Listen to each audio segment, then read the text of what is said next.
आपने solar system के सभी प्लैनेट स्टार को देखा होगा, तो आज हम लोग उनको वर्चुअल में देखेंगे कि वर्चुअल में हमारी अर्थ, हमारा मार्स, सभी जो प्लैनेट हमको कैसे दिखाई देते हैं, और गैलेक्सीज भी देखेंगे और अदर कुछ स्लाइड भी देखेंगे। तो सबसे पहले हम शुरुआत करते हैं जिस प्लैनेट पे हम लोग रहते हैं। कौन से प्लैनेट पे रहते हैं? अर्थ। तो हम लोग अर्थ देखते हैं सबसे पहले। ये हमारी अर्थ है। इसको हम लोग ब्लू मार्बल यानी नीला ग्रह के नाम से भी जानते हैं। ऐसा किस लिए बोलते हैं blue marble? Presence of water है अबंडेंट अमाउंट में 70 to 75% क्या पाया जाता है? पानी। और इसमें हमको कौन कौन से कलर विजिबल है और कौन कौन से मेजरली दिखाई दे रहे हैं? Green and white, green, white और येलो। तो सबसे पहले हम लोग व्हाइट कलर देखते हैं। व्हाइट कलर किस चीज को रिप्रेजेंट कर रहा है? स्नो, स्नो और क्लाउड्स को। उसके बाद हम लोग ग्रीन कलर देखेंगे, वो किस चीज को रिप्रेजेंट कर रहा है? Forest land. और ये ब्राउन कलर डेजर्ट डेजर्ट यानी रेगिस्तान एरिया को।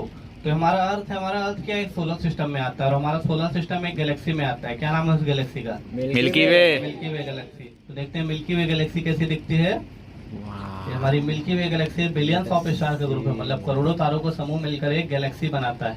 तो इसमें हमको बहुत से कलर के स्टार विजिबल हैं। इतना बड़ा कौन कौन से कलर के स्टार दिखाई दे रहे हैं?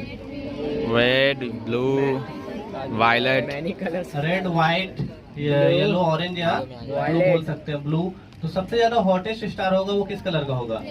येलो, रेड कलर का। कौन कौन कह रहा है रेड कलर का? सबसे हमारा जो हॉटेस्ट स्टार होता है वो होता है ब्लू कलर का, देन व्हाइट कलर, फिर येलो या ऑरेंज, और लास्ट सबसे जो कम हॉटेस्ट स्टार होता है वो किस कलर का होता है? रेड कलर का। इसमें हमको एक पॉइंट दिखाई दे रहा है अल्फा सेंटोरी नाम का। ये अल्फा सेंटोरी जो पॉइंट है, ग्रुप ऑफ 3 स्टार्स यानी 3 तारों का समूह है। यहाँ पर 3 तारे पाए जाते हैं, Alpha Centauri A, Alpha Centauri B, तीसरा स्टार है Alpha Centauri C. Alpha Centauri C को हम लोग प्रॉक्सिमा सेंटोरी भी बोलते हैं, और माना जाता है हमारा जो सोलर सिस्टम है वो इसी पॉइंट के आसपास कहीं बिलोंग करता है, क्योंकि हमारी अर्थ जो सेकंड नियरेस्ट स्टार है वो है प्रॉक्सिमा सेंटोरी, यानी अल्फा सेंटोरी सी ही हमारी अर्थ का सेकंड नियरेस्ट स्टार है, जिसकी हमारी अर्थ से दूरी है 4.2 लाइट ईयर, यानी हम प्रकाश की चाल से भी जाएंगे तो 4 साल 2 महीने लग जाएंगे अल्फा सेंटोरी तक पहुंचने में, इतना दूर है वो। अब हम लोग अपने सोलर सिस्टम के स्टार को देखते हैं। हमारे सोलर सिस्टम का स्टार कौन सा है? सन। ये हमारा सन है। अभी जो हम लोग सन देख रहे हैं, सन के ऊपर जैसे सुना होगा लेयर पाई जाती है। कौन सी लेयर? आउटर लेयर होती है कोरोना लेयर। कोरोना लेयर का टेम्परेचर होता है लगभग 5,500 डिग्री सेल्सियस से 6,000 डिग्री सेल्सियस। तो सोचिए उसकी एक लेयर का टेम्परेचर इतना ज्यादा है तो अंदर से सूरज कितना ही गर्म होगा।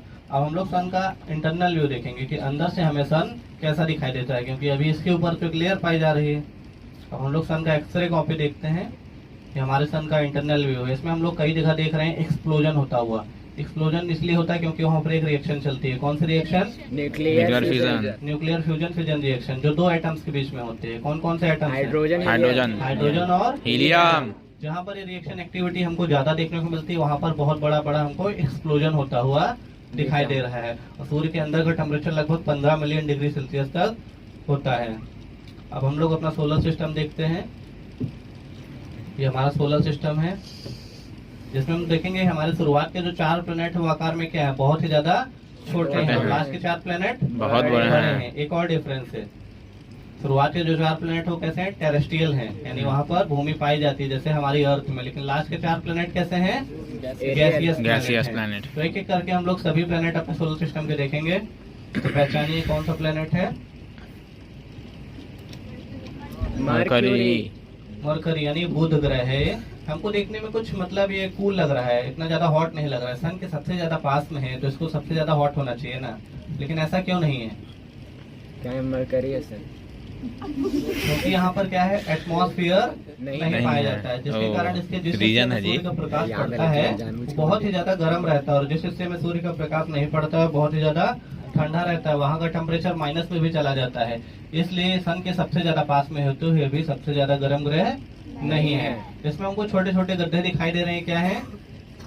क्रेटर्स हैं, क्योंकि हमारे एटमॉस्फेयर में मतलब सोलर सिस्टम में बहुत सारे एस्टेरॉइड या मेटेरॉइड हैं जो ग्रहों से टकराते हैं और वहाँ पर बहुत बड़े और गहरे गड्ढे बन जाते हैं, जिनको हम लोग क्रेटर्स बोलते हैं। ये क्रेटर्स हमेशा ऐसे ही बने रहेंगे मरकरी पर, क्योंकि यहाँ पर एटमॉस्फेयर नहीं है, हवा पानी नहीं है, तो यहाँ पर किसी से एक्टिविटी होगा नहीं होगा। और ये क्या हमारे सोलर सिस्टम का सबसे पहला और सबसे छोटा ग्रह है। और इस सन की परिक्रमा मतलब सूर्य के चारों तरफ जो परिक्रमा करते हैं सभी ग्रह, ये सबसे पहले यानी महज 88 दिनों में पूरी कर लेता है। अब हम नेक्स्ट प्लेनेट देखते हैं। कौन सा प्लेनेट है? वेनस। वेनस की क्या हमारे सोलर सिस्टम का सबसे हॉटेस्ट प्लेनेट है, सबसे गर्म ग्रह है। और हमको जो इसमें चमकता हुआ पदार्थ दिखाई दे रहा है वो क्या है? सल्फ्यूरिक एसिड है। जब इस पर सूर्य का प्रकाश पड़ता है तो ये हमें चमकता हुआ दिखाई देता है। अच्छा, ये सबसे गर्म ग्रह है क्योंकि यहाँ पर एटमॉस्फेयर पाया जाता है। ऐसे तो एटमॉस्फेयर हमारी अर्थ पर भी पाया जाता है, लेकिन हमारा अर्थ इसके टेम्परेचर में काफी डाउन है। ऐसा क्या रीजन हो सकता है? इस पे Green कार्बन house। डाइऑक्साइड का एटमॉस्फेयर है। ओजोन लेयर नहीं, इसमें जो गैसेज मैटर करती हैं एटमॉस्फेयर में, क्योंकि हमारे एटमॉस्फेयर में सबसे ज्यादा गैस कौन सी पाई जाती है? नाइट्रोजन। नाइट्रोजन। और यहाँ के एटमॉस्फेयर में लगभग CO2 97% कार्बन डाइऑक्साइड डाइऑक्साइड पाई जाती है, जिसके कारण यहाँ सूर्य का प्रकाश आता तो है, लेकिन रिफ्लेक्ट होकर पूर्ण रूप से वापस नहीं जा पाता है, जिसके कारण यहाँ का टेम्परेचर बहुत ज्यादा राइज हो जाता है और हमारे सोलर सिस्टम का सबसे हॉटेस्ट प्लेनेट बन जाता है। इसके दो और नाम है, पता है किसी को? Evening star, morning star. Morning star and evening star. ऐसा अच्छा। इसलिए बोलते हैं क्योंकि मॉर्निंग में हमको कहाँ दिखाई देता है? ईस्ट में, जहाँ सनराइज होता है, और शाम में वेस्ट वेस्ट में, में। जहाँ सनसेट होता है। और इसमें मॉर्निंग इसलिए बोलते हैं और इवनिंग। नेक्स्ट स्टार जो है प्रोनाउंसिएशन करते हैं क्योंकि हमें चमकता हुआ दिखाई देता है, मतलब जब सल्फ्यूरिक एसिड चमकता है तो हमें ब्लिंक होता हुआ दिखाई देता है, इसलिए हम इसको morning star and evening star बोलते हैं। और इसका दूसरा नाम है twin sister of the earth, यानी पृथ्वी की जुड़वा बहन। ऐसा किस लिए बोलते हैं? क्योंकि ये लगभग शेप और साइज में हमारी अर्थ के अप्रोक्सीमेटली बराबर है, इसलिए इसको twin sister of the earth के नाम से जानते हैं। इसके बाद हमारा अर्थ आता है। अभी हमने दो प्लैनेट देखे इससे पहले, उनके पास कोई उपग्रह यानी कोई मून नहीं था। हमारी अर्थ के पास कितने मून पाए जाते हैं? One। एक मून। ये हमारी अर्थ सोलर सिस्टम में पहली है जो उसके पास एक उपग्रह पाया जाता है। तो हम लोग देखेंगे हमारा मून है, इसमें हमको कुछ काले कलर के धब्बे दिखाई दे रहे हैं। ये क्या हो सकते हैं? पेट्स। ये भी क्या है? क्रेटल्स हैं। Craters, हम लोग holes। मून का वो हिस्सा देखते हैं जो हम अर्थ से मून का देखते हैं। ये मून का ये वो हिस्सा है जिसको हम लोग अर्थ से देख पाते हैं, इसको हम लोग लूनर एरिया भी बोलते हैं। अच्छा, हमारी अर्थ पे जो गड्ढे होते हैं समय के साथ क्या होते हैं? भर जाते हैं, लेकिन मून पर ऐसा क्यों नहीं होता है? क्योंकि वहाँ पर भी एटमॉस्फेयर नहीं है। जहाँ एटमॉस्फेयर है किसी चीज का मूवमेंट नहीं होगा। अच्छा, सभी लोग बोलते हैं कि तारीफ करते हैं कि आप तुम चांद जैसे दिख रहे हो। आप कौन तारीफ करना चाहेगा? अभी अच्छा लग रहा है मून? किसको किसको अच्छा लग रहा है? अच्छा है। मतलब वो लोग झूठा तारीफ करता है कि तुम्हारे चेहरे पर चमक नहीं, क्रीम लगा के तुम चमके हुए हो ना। जैसे मून के पास खुद का प्रकाश नहीं, किससे प्रकाश लेता है? सन से। इसलिए वो लोग भी झूठ बोलते हैं कि तुम मेकअप करके चमके हुए हो, ठीक है। इसीलिए अगर कोई बोले कि तुम चांद की तरह दिख रहे हो तो समझ जाओ झोल है कोई। चलिए, अच्छा, नेक्स्ट प्लेनेट पहचानिए कौन सा है? अंकित मार्स। मंगल ग्रह। इसको हम लोग रेड प्लेनेट के नाम से भी जानते हैं, यानी लाल ग्रह के नाम से भी जानते हैं, क्योंकि यहाँ पानी पाया जाता है, लेकिन किस फॉर्म में है? आइस की फॉर्म में है। अब इसमें हम लोग मिडिल में एक उभरा हुआ पार्ट देख रहे हैं। एक्चुअल में हमारे सोलर सिस्टम का सबसे ऊंचा माउंटेन है। हाईएस्ट रेंज माउंटेन किस प्लेनेट पे पाई जाती है? मार्स पे। हमारी अर्थ का सबसे ऊंचा माउंटेन कौन सा है? Mount Everest. माउंट एवरेस्ट से भी 3 गुना ज्यादा ऊंचा है। इसकी ऊंचाई है 24,000 मीटर। इसका नाम है माउंट ओलंपस या ओलंपस ऑफ माउंट के नाम से भी हम इसको जानते हैं। ये थे हमारे 4 टेरेस्ट्रियल और इनर प्लेनेट। अब हम लोग अपने गैसियस प्लेनेट देखते हैं। गैसियस प्लेनेट में सबसे पहला प्लेनेट हमारा आता है जुपिटर, यानी बृहस्पति ग्रह। और ये ग्रह इतना बड़ा है कि इसके अंदर लगभग 1300 पृथ्वी क्या है समा जाएंगी, इतना बड़ा है जुपिटर। अच्छा, जुपिटर में हम नीचे बॉटम में एक आई लाइक स्ट्रक्चर दिखाते हैं आप लोग को।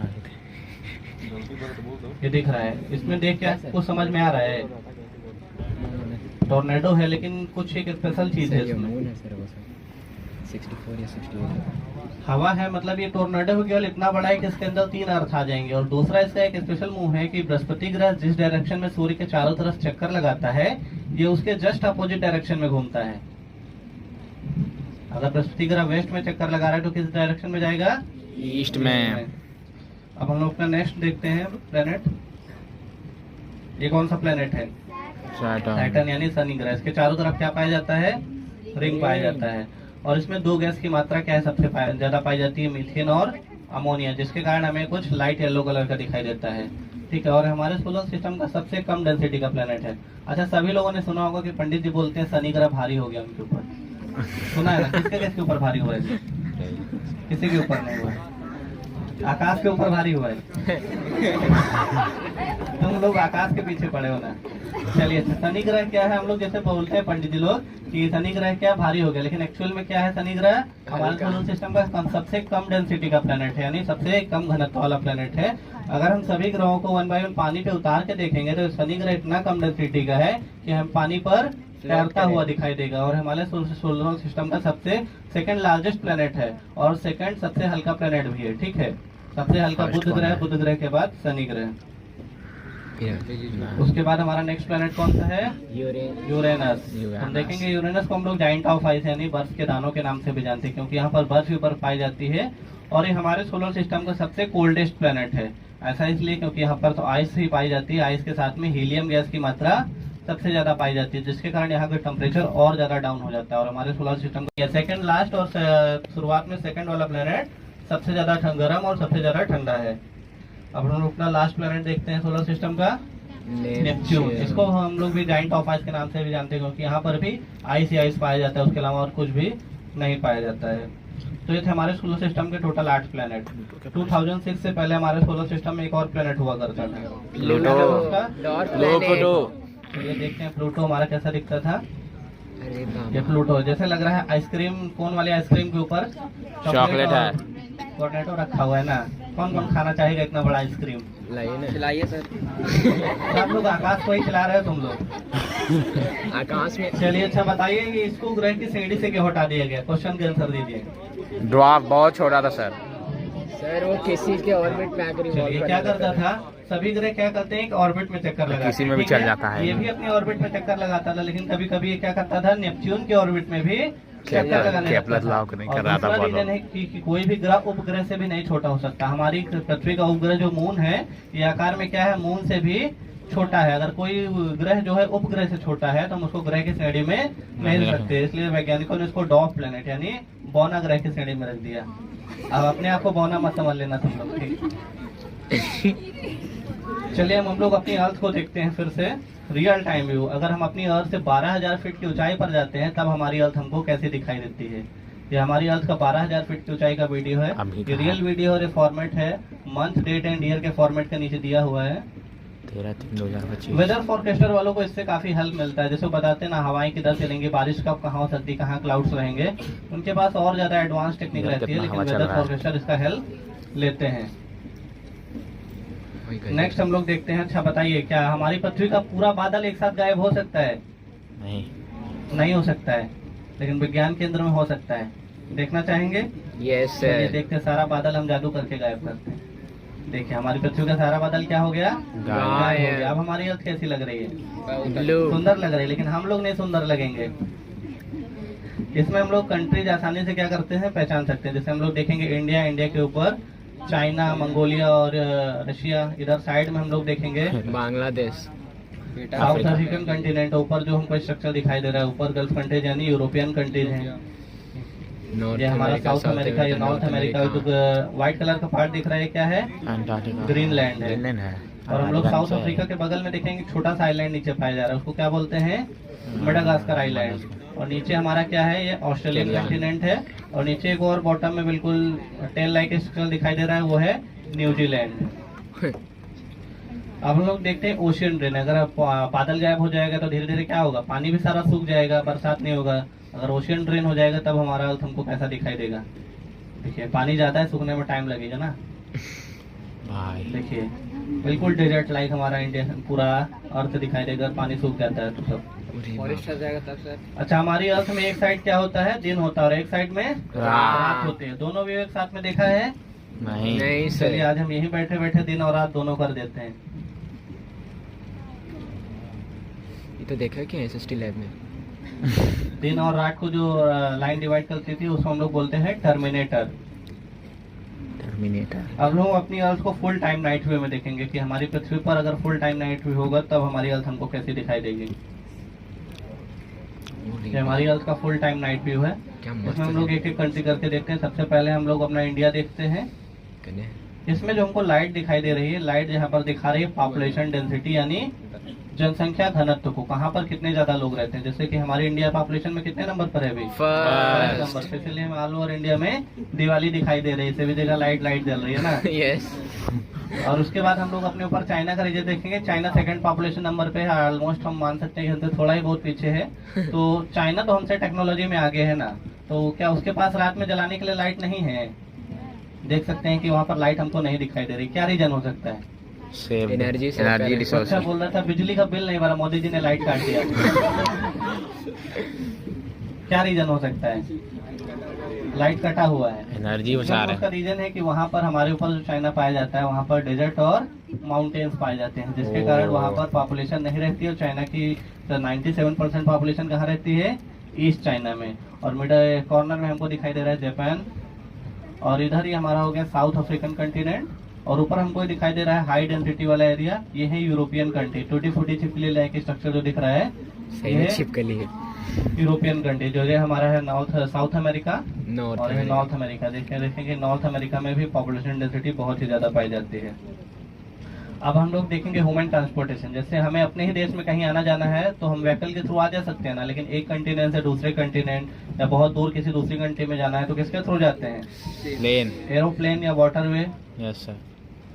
इसमें जो दो वेज हमको दिखाई दे रहे हैं, एक ब्लू कलर वाली रेज जो है वो वाटर में है, और रेड कलर वाली रेज जो है एयर में। हम लोग सोचते हैं कि रोड में ही ट्रैफिक लगता है, तो देख सकते हैं कितना ज्यादा ट्रैफिक एयर और वाटर में भी लगता है। अब हम आपको एक स्लाइड दिखाते हैं, इसमें पहचानिए छोटा छोटा क्या दिखाई दे रहा है? जो सिर्फ नहीं है, कीड़ा बोल रहा है कोई। मछली है, कीड़ा नहीं है, जानते क्या है? एरोप्लेन। एरोप्लेन जो है एयर ट्रैफिक को दिखाता है कि एयर ट्रैफिक में एक साथ या किस कंट्री के ऊपर कितने एरोप्लेन एक साथ हवा में रहते हैं। तो हम लोग इंडिया का रीजन देखेंगे तो लगभग 3000 फ्लाइट एक साथ हवा में रहती हैं। वहीं चाइना और जापान में लगभग 10,000 फ्लाइट एक साथ हवा में रहती हैं। वहीं जिसके जैसे ही हम यूरोपियन कंट्रीज में जाते हैं तो हम लोग एक्सपेक्ट नहीं कर सकते इतना ज्यादा एयर ट्रैफिक, इतना सारा एरोप्लेन वहाँ पर एक साथ हवा में रहता है, जो प्रदर्शित करता है difference between developed and developing countries के बीच में। आजकल सबसे हमारी पृथ्वी पर दो ही जगह जहाँ पर एयर ट्रैफिक सबसे ज्यादा पाया जाता है, एक है नॉर्थ अमेरिका और दूसरा यूरोपियन कंट्री। तो दोनों का कनेक्शन देखते हैं हम लोग। ऐसा क्यों sir? The reason behind this SST लगाऊं। नेक्स्ट हम लोग देखेंगे बायोस्फीयर की, हमारी पृथ्वी पर मौसम कैसे बदलता है। जैसे हमारे भारत में ही मौसम क्या बदलता रहता है ना, तो इंडिया का रीजन देखते हैं हम लोग। जैसे विंटर के बाद ऑटम सीजन आता है ना, ऑटम सीजन में क्या होता है? सभी पेड़ पौधों के पत्ते झड़ जाते हैं, जिसके कारण क्या होता है? हमारा इंडिया देखेंगे एक टाइम में बिल्कुल डेजर्ट की तरह दिखाई देता है, लेकिन उसके बाद जैसे ही स्प्रिंग सीजन आता है फिर से हमारा इंडिया बिल्कुल ग्रीन है ना, हरा भरा हो जाता है। वहीं हम लोग चाइना का रीजन देखेंगे ऊपर, तो वहाँ पर हमें एक बहुत बड़ा ब्राउन एरिया दिखाई दे रहा है, जिससे मैंने बताया वहाँ पर एक बड़ा डेजर्ट पाया जाता है जिसको बोलते हैं गोबी डेजर्ट। और ऊपर हमारा यूरोप रशिया है, रशिया में देखेंगे एक टाइम हमको ग्रीनरी दिखाई देगी और एक टाइम हमको बिल्कुल व्हाइट क्योंकि यहाँ पर बर्फबारी बहुत होती है, स्नो बहुत गिरती है। इंडिया के ऊपर एक जो डेजर्ट है, नहीं नेक्स्ट हम लोग देखेंगे हमारा साउथ अफ्रीकन कंटिनेंट है, इसके ऊपरी हिस्से में हमको कभी भी हरियाली आती हुई नहीं दिखाई देगी, क्योंकि यहाँ पर हमारी अर्थ का सबसे बड़ा डेजर्ट पाया जाता है। कौन सा डेजर्ट? सहारा सहारा डेजर्ट, डेजर्ट, जो कि नहीं है सहारा। और नेक्स्ट हमारा है ये साउथ अमेरिकन कंटिनेंट। इसमें हमको एवरग्रीन दिखाई देगा ये, क्योंकि यहाँ पर सबसे बड़ा फॉरेस्ट पाया जाता है। कौन सा फॉरेस्ट है? Amazon forest. इसको हम लोग लंग्स ऑफ द अर्थ यानी पृथ्वी के फेफड़ा के नाम से भी जानते हैं। ऐसा किस लिए बोलते हैं? ऑक्सीजन मिलता है, उसका 20% ऑक्सीजन हमको कहाँ से मिलता है? अमेज़न रेन फॉरेस्ट से। नेक्स्ट और लास्ट स्लाइड हम लोग देखते हैं फेसबुक फ्रेंडशिप से। फेसबुक से हमारा कौन कौन सा कंट्री कनेक्टेड है। हम लोग देखेंगे कि ये जो डेटा है गूगल के द्वारा प्रोवाइड किया गया है, तो इसमें लोग अपनी इंडिया का रीजन देखेंगे। तो इंडिया के ऊपर चाइना, रशिया, मंगोलिया, इनके रीजन में हमें कोई भी लाइटिंग नहीं दिखाई दे रही। मतलब क्या लोग नहीं यूज करते हैं सोशल मीडिया, वो लोग भी करते हैं, लेकिन उन लोग का नेटवर्क क्या है? प्राइवेट है। बाकी जो यहाँ पर कंट्रीज आपको दिखाई दे रही है कौन सी है? गूगल से कनेक्टेड है, यानी अमेरिका इनको होल्ड करता है। यूरोपियन कंट्रीज आप देख सकते हैं, ये हमारा नॉर्थ अमेरिकन और साउथ अमेरिकन, और नॉर्थ अमेरिका हम लोग देखेंगे जो इस चीज का हब है, वहाँ पर हमको सबसे ही ज्यादा इसकी कनेक्टिविटी देखने को मिलेगी। इसी के साथ हमारा शो समाप्त होता है। Thank you everyone. आप जा सकते हैं।